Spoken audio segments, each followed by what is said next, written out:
Hey guys, AuspiciousAussie here, and welcome to episode 15 of Black Canvas Grappling. Now, today's episode, we are going to continue on with a Group A show and, of course, a Group B show for the Yoshifuse Maeda Grand Prix.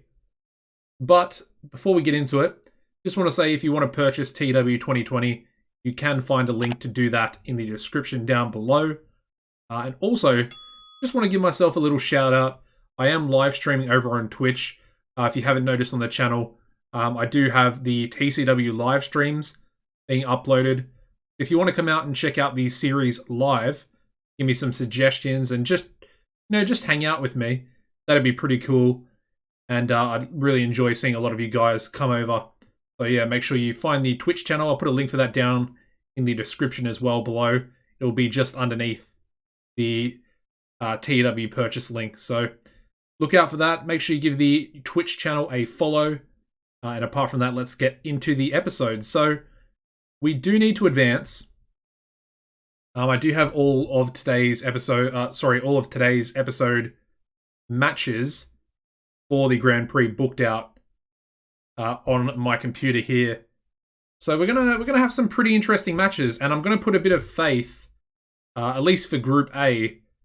I'm gonna put a bit of faith into two members that are not Funikoshi for our main event. So I'm not sure how well it's going to do, but you know, we're going to hope and pray that it's going to be pretty, at least respectable for Group A's show. Anyway, let's go with James Diaz and Yuta Asono, and we'll try and get them back on the same page. Unfortunately, it didn't work this time. Anyway, once again, I think we'll go with another generic venue in Kansai. And let's start booking. Okay. So, our first match is going to be Funikoshi taking on Kamisaka. And this match is going to be... I think it's going to be our technical masterclass. And as you'd expect, you pretty much know who's going to win this one from the get-go. He is the favorite in the group, so we have to stick by that. He's also the champion, the world champion, so he's gonna get his match victory and another 2 points to his name at the end of the at the end of this tour date. I will show you the updated points list. So up next, we've got Blaster Coma and Reizan Okamoto. So that's going to be our main event. I think it should be pretty good. So Blast and Reizan Okamoto. Well, I at least hope it's going to be pretty good. So it's going to be 20 minutes. And in this one, we are going to give the victory to my boy, Reizan Okamoto. And he's also having a pretty good tournament as well. I would say the only person that can really catch him is maybe Finley, if he starts picking up some points, because this is going to be a pretty big victory. We then go into... what do we have next? We have Yoshitaku taking on Finley, so that's also a pretty big match as well. I was kind of thinking about this one being the main event. But at the same time, I think Blast... Well, what I think in my head is Blast and Okamoto probably have more popularity than Finley and Yoshitaku, so... Yeah, that's the thought process behind that anyway. Alright, so a big victory there as well for somebody. If you weren't watching, I don't really want to spoil it for you. And our final match is going to be Suki taking on Marvel Malloy. As long as Marvel is here. Which he might not be. Hold on. Did I miss this again? Yes, I did. We have absent workers. So frustrating. Again, we're going to have to do that on the other tour show. That's really frustrating, man. I've got to... Yeah, I don't know. I don't think I'm going to actually be able to do that and give them their contracts, the, what do you call it? Exclusive contract. Because I think if I do that, Ole will probably come in and try and sign them to their own exclusive deal. But that's really frustrating. So with that, being said, we're going to have to go with, I guess, a couple of matches that we wouldn't probably normally see. So let's go with a 6-man tag.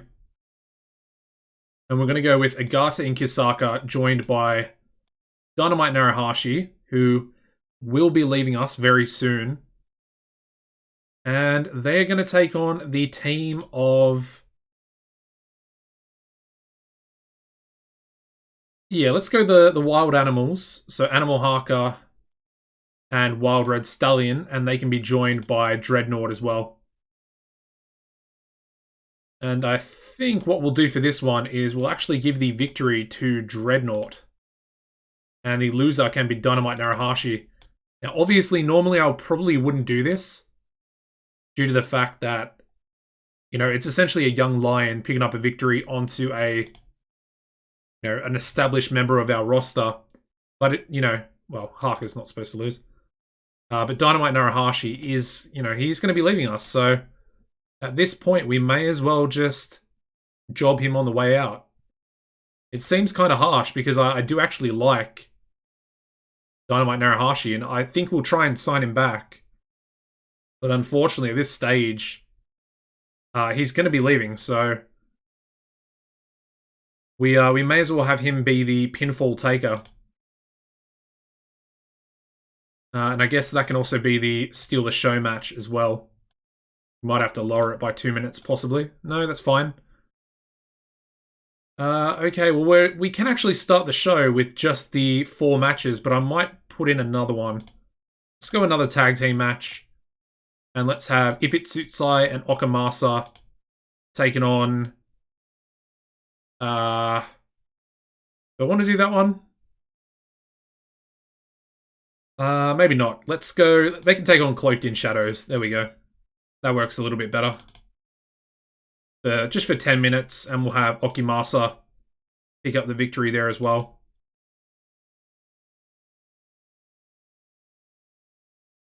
Yeah, I think that should be fine. What is our problem here? Alright, Nakanishi doing too much refereeing. We do have 2 referees, so that's fine. And again, we'll also do a tag match on the pre-show. Let's have Sotomura and Ozawa take on Mitsukuri and Kinoshita. Now, realistically, I would actually like to give these two... I'd like to give Kinoshita the victory, maybe on Ozawa. I don't know if it'll go down very well, though. We'll try it. It is only the pre-show, so it doesn't really matter, but I want to get a gauge of what's going to happen. I might actually change Animal Haka to be the victory of the 6-man tag as well. Just because I think the fans will be upset. So I'm going to go back and change that as well. Some of you guys might have been screaming at me to change that and not have a young lion overcome an established member of our roster. So let's go. Dreadnought is not going to be the victor, and we'll have Animal Haka. Yeah, I think that works a little bit better as well. Because they're essentially both mid-carders, being Animal Haka and Dynamite Narahashi. Alright, so that looks pretty good. Let's do a Funikoshi angle to start the show. Actually, let's do our Yoshifusa Maeda angle. And he can be joined by Funikoshi, Reizan Okamoto, Kamisaka, Yoshinaka Taku. We can then have Big Bruiser Finley. If I can find his name, there we go.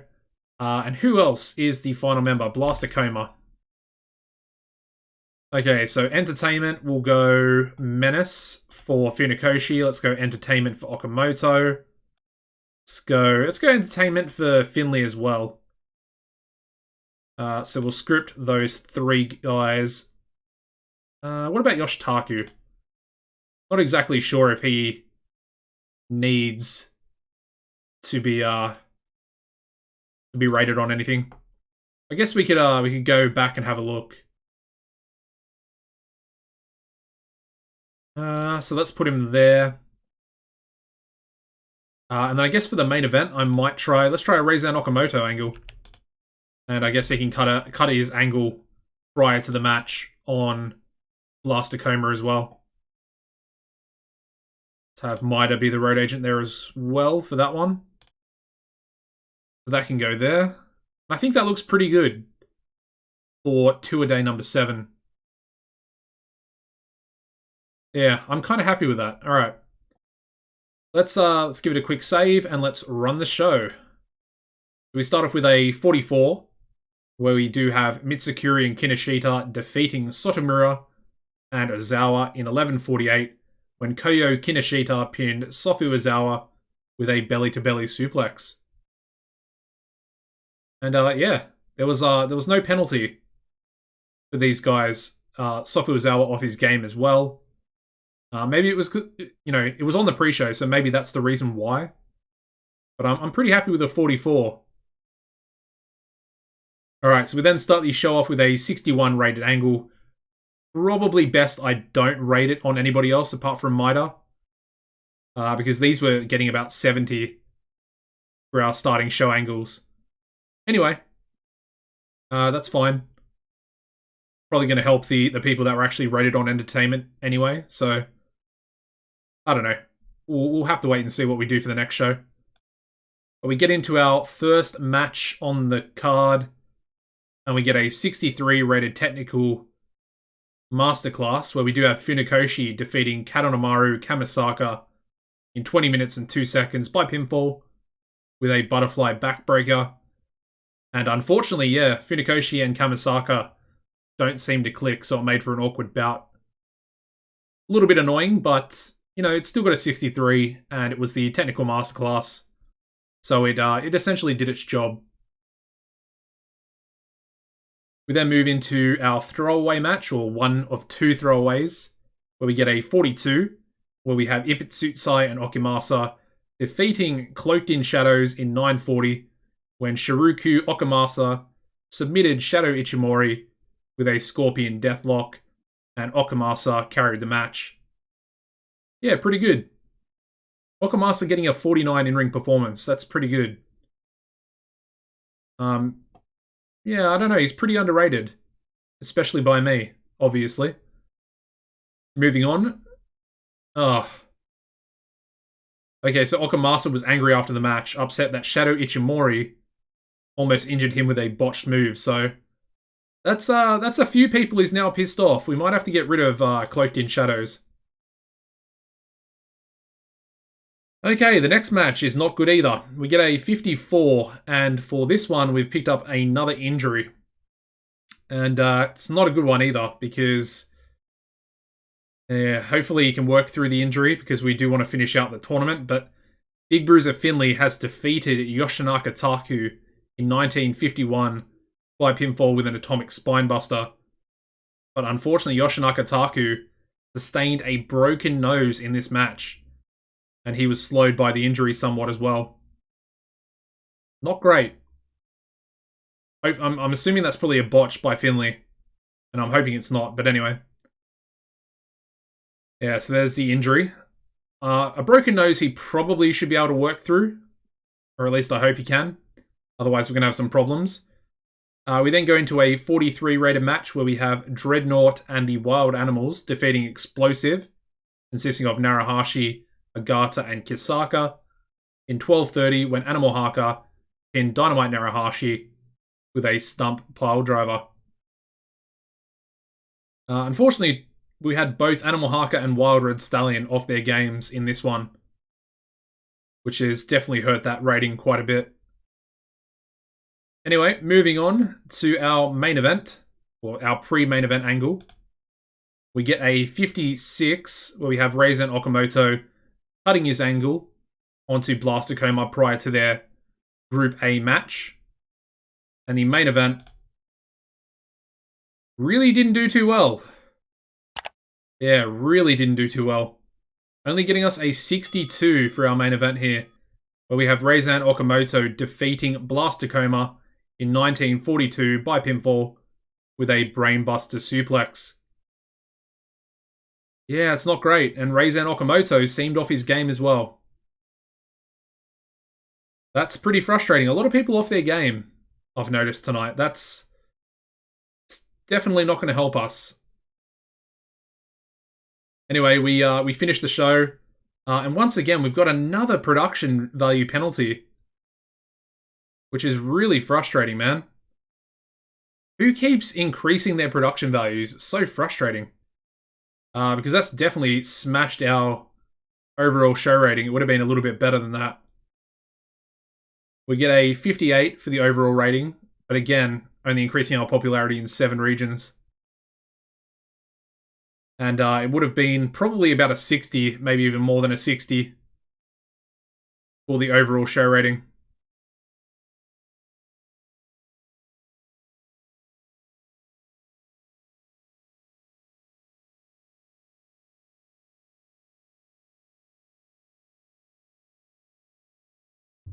Alright, so as you can see there, having a nice look at the title. Sorry, not the title, the group of Group A and the points.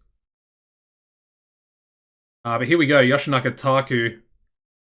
Let's have a look at medical, and we'll see how long that injury is going to be for. And we'll also get into these production department penalties. Alright, so medical. Alright, so it's only going to be for 6 days, so he actually will be perfectly fine within less than a week. But probably for his next match, maybe even the next 2 matches, he's going to have to work through that injury, which is definitely going to affect his match ratings. And I think he does have a match against Funakoshi, so that's not going to be able to be the main event probably. So we're going to have to find a workaround for that. Either way, let's have a look at these production value penalties. Alright, so we're currently losing to both 5-Star and WLW in regards to music. And we're also losing to EX10 for live event experience. So I think for now, we'll just upgrade to minor license music. And I'm just going to hope and pray that we're still going to make a decent amount of money per month. Because as you can see, minor licensed, smaller bands who don't charge very much, it costs us $25,000 per month in licensing fees, but there is no per show charge. So that's super expensive. But at this point, I mean, if we want to really progress, especially during this tournament, we're going to have to cough up 25 grand, which it's steep, but it's the price we have to pay. All right, anyway, let's advance and we'll get into Group B to a show number 8. And I'll just take another quick little look at what we are going to do. So we do have to do the match between Marvel and Suki from Group A, so that needs to be caught up on as well. So Marvel versus Suki, I need to remember that. And then our Group B matches are going to be... Let me zoom in a little bit. Alright, what have I got? Need to try and remember who versed who last week on the last tour show. Let me go back. We need to go back to number 6. And we had Furusawa versing Giant Brody. Oh, okay. Okay, we got an interesting, a very interesting main event for Group B, and it's actually not going to have Furusawa in it. So I'm pretty curious about this one to see how this one does, considering the last main event, was a bit of a letdown essentially.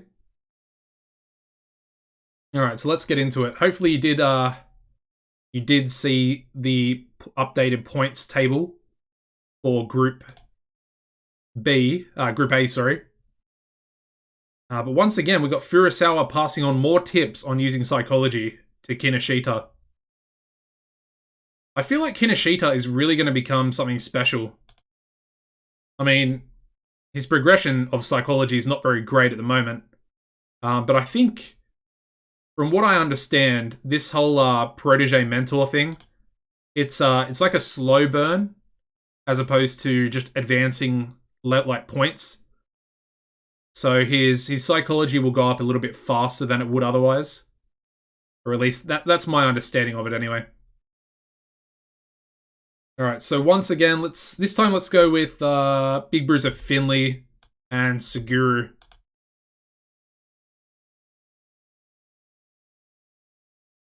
All right, no effect. Still, okay, that's not great.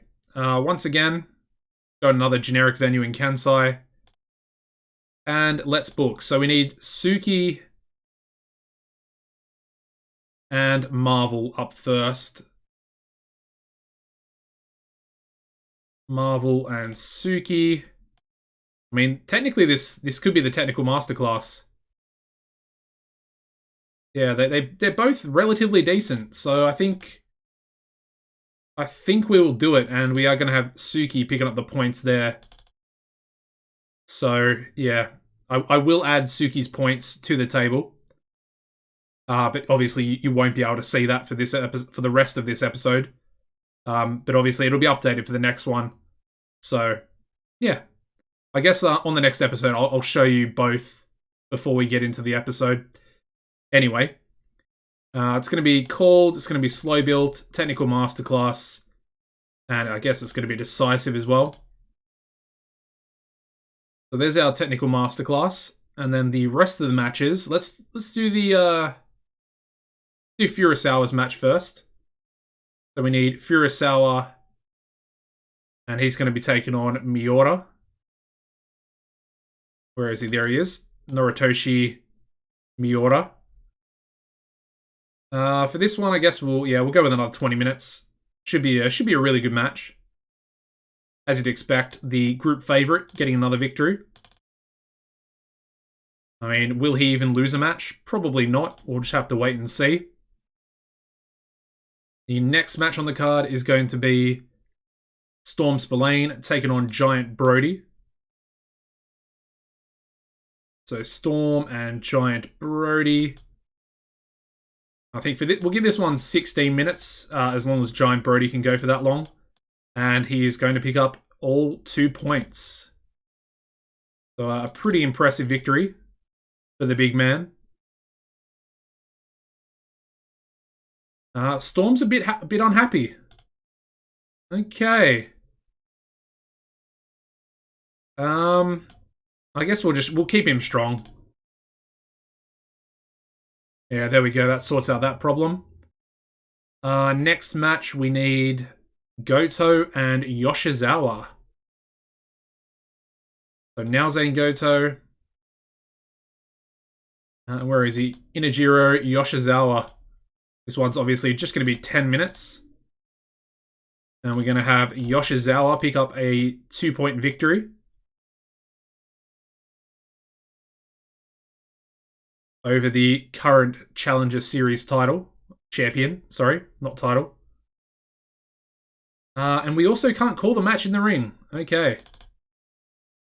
So I guess we'll have to script it. There we go. And then finally, our main event, as you can expect, it is going to be both members of our beautiful tag team Shining Force here.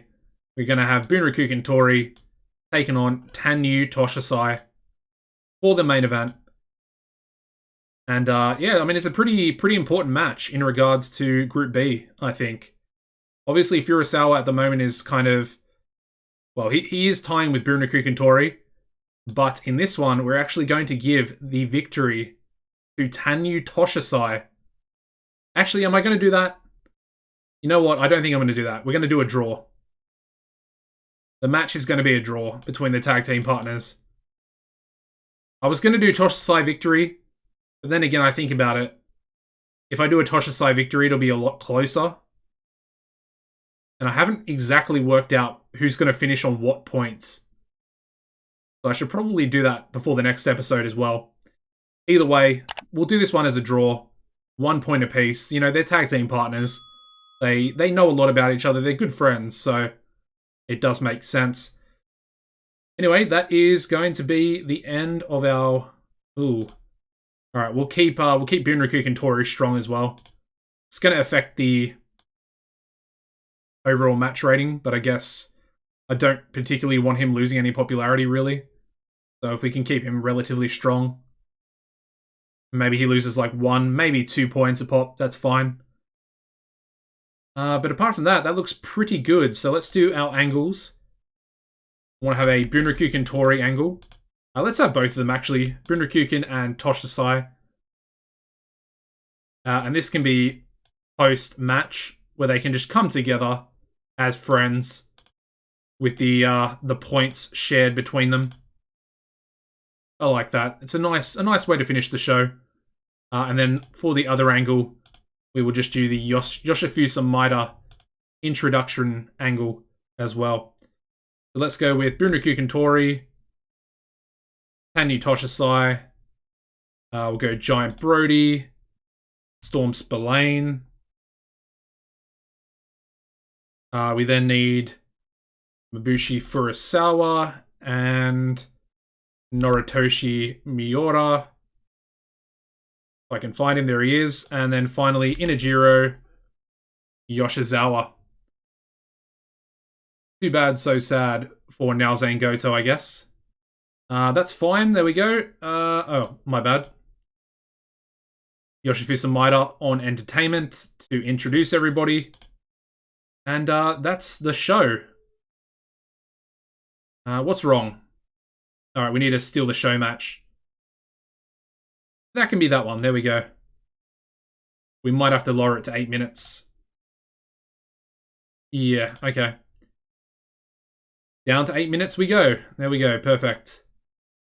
Okay, he's still going to struggle. Okay, well, seeing as he's going to struggle, let's just keep it at 10. I mean, he needs to work on his stamina anyway. And then finally, we'll do a 6-man tag on the pre-show. And let's have Yokikawa and Sen, and they can team up with, let's go with Toshinobu Taku to take on James Diaz, Ginji Kisaka, no, not Ginji Kisaka,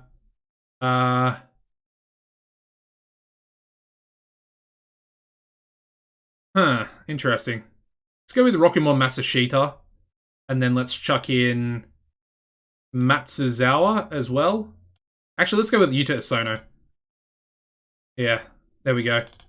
So 12 minutes on the pre-show, and we're going to give Rokumon the victory with a couple of young lions by his side. And I kind of like that.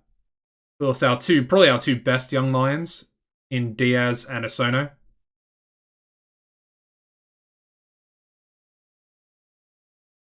Oh, what happened there? Oh, referee Tarawara. Okay. That looks pretty good. Hopefully you're enjoying the episode so far. Let's get into Group B.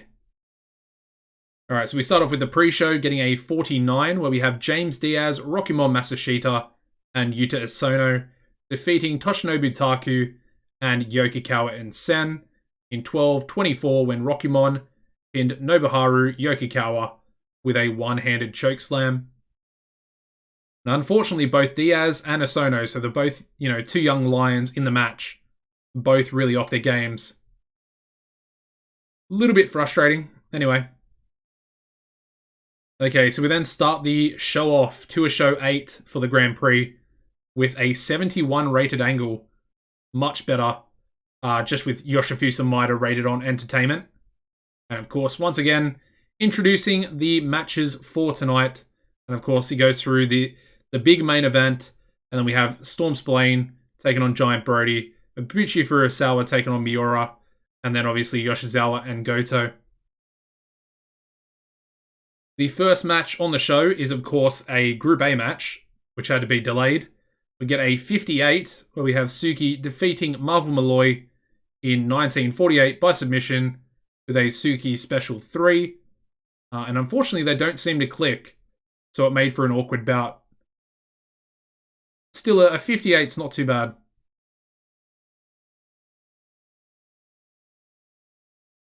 Alright, moving on to our Group B matches.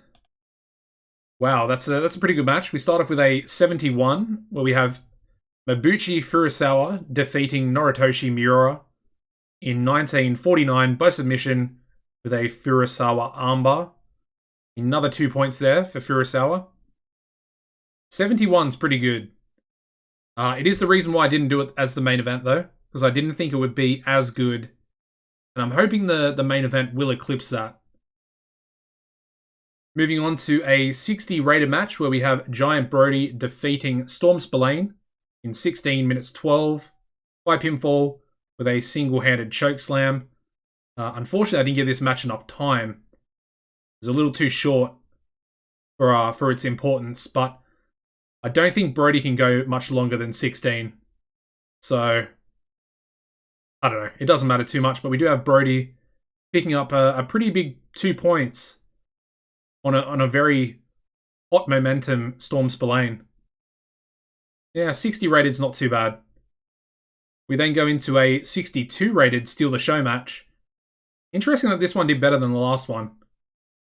But we do have Inajiro Yoshizawa defeating Naozane Goto in 10-17 by pinfall with a Yoshizawa bomb. And yeah, Yoshizawa picking up 2 points for himself.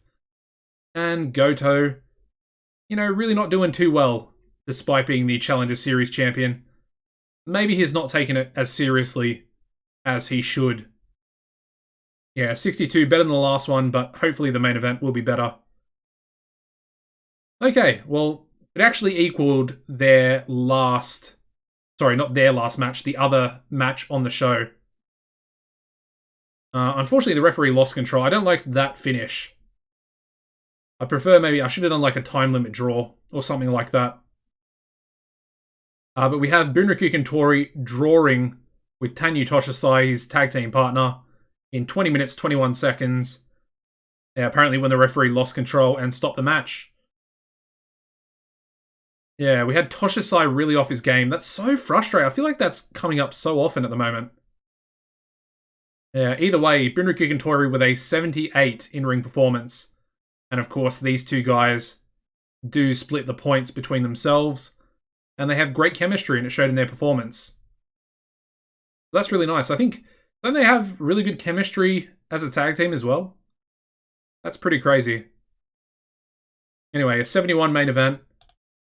And then we go into the final angle to end the show, where we have Tanyu Toshisai and Bunraku Kentori shining force, hugging it out in the ring. And of course, that is the end of our tour show.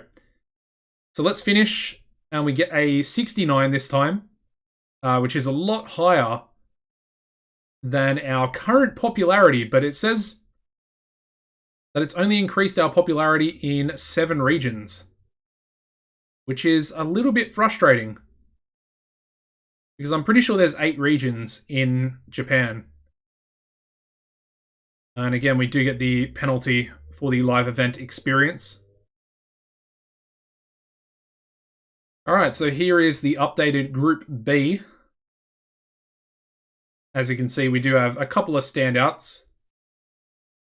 But will they both go through to the semi-finals?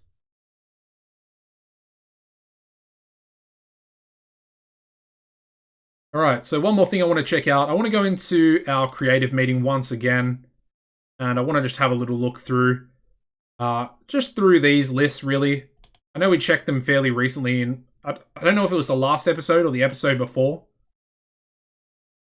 But just to give you guys a little look, our best talker in the company is apparently Suki. And yeah, he is a very, very talented talker. His basics has actually gone up 3 points to a 93, which I have to say is pretty impressive. Psychology seems like it's a lot harder to increase. I've noticed that. Have a look at a Sono here. So Sono's gone up 1 point in popularity, and he's gone up 5 points in basics already. That's pretty big. Yeah, still classed as a young lion, of course, still only 21 years old. Okamoto's up there as well in regards to his talk the talk ability. Only got up 2 points in basics and 0 points in psychology. How's his popularity though? So it's still at a 58. Okay. I guess we should actually look at Bunraku Tori's popularity, as it could have taken a bit of a hit. Alright, so it's at 57, which I think it was at 58.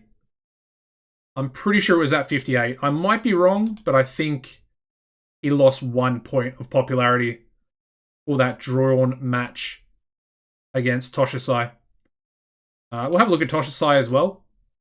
So he's at 41 popularity, which is 1 point above. So I guess he might have gained that point of popularity by taking it off of his tag team partner. Anyway, that is going to wrap up the episode, guys. Make sure you smash the like button. Remember to head over to the Twitch channel and follow that. I was about to say subscribe, but you need to subscribe to the YouTube channel if you haven't done that already. Apart from that, as always, guys, take it easy. I'll see you in the next episode. Goodbye.